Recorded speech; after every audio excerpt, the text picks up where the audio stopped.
नमस्कार मित्रांनो, काय मित्रांनो, तुमच्यापैकी कोण कोण ऑनलाईन खरेदी करतं? तुम्ही निश्चितच करत असाल आणि आमच्यासारखे सुद्धा भरपूर वेळेस ऑनलाईन खरेदी करतात. यात काही वावगं नाही. आता भरपूर जण स्मार्टफोनचा वापर करून ऑनलाईन खरेदी करतात.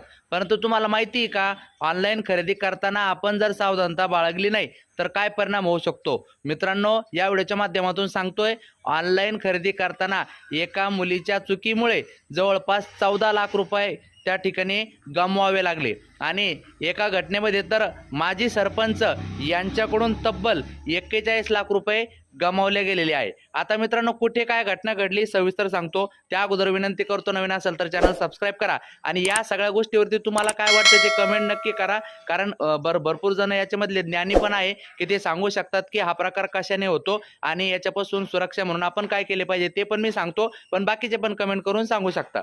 मित्रांनो, एकदा पहिली बातमी सांगतो. ऑनलाईन ड्रेस खरेदी पडली तब्बल 14 लाखांना.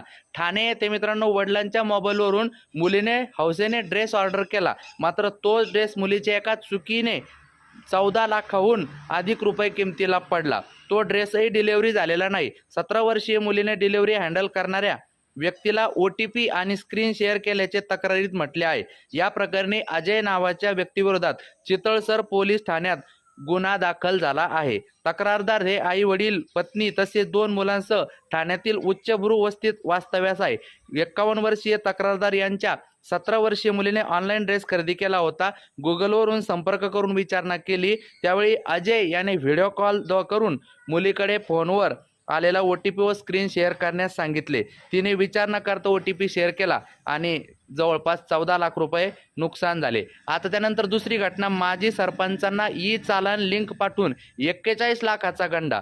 सांगली येथे कवठे पिरांचे तालुका मिरज माजी सरपंच भीमराव माने यांना मोबाईलवर RTO चालानची लिंक पाठवून मोबाईल हॅक करून परस्पर 41,06,529 रुपये परस्पर हडप केल्याचा प्रकार उघडकीस आला. याबाबत माने यांनी सांगली ग्रामीण पोलीस ठाण्यात अनोळखी भामट्याविरोधात फिर्याद दिली आहे. पोलिसांनी दिलेली माहिती अशी की भीमराव माने यांना अनोळखी व्हॉट्सअप नंबरवरून भामट्याने RTO चालन असा मेसेज असलेली लिंक पाठवली. RTO चालन म्हणून माने यांनी ती क्लिक केली आणि परंतु लिंक उघडताच माने यांचा मोबाईल भामट्याने हॅक केला आणि पुढील प्रकार आपोआप घडला. तर मित्रांनो, याच्यातून तुम्हाला सांगायचं आहे मला की सावधानता बाळगा, सतर्कता राहा.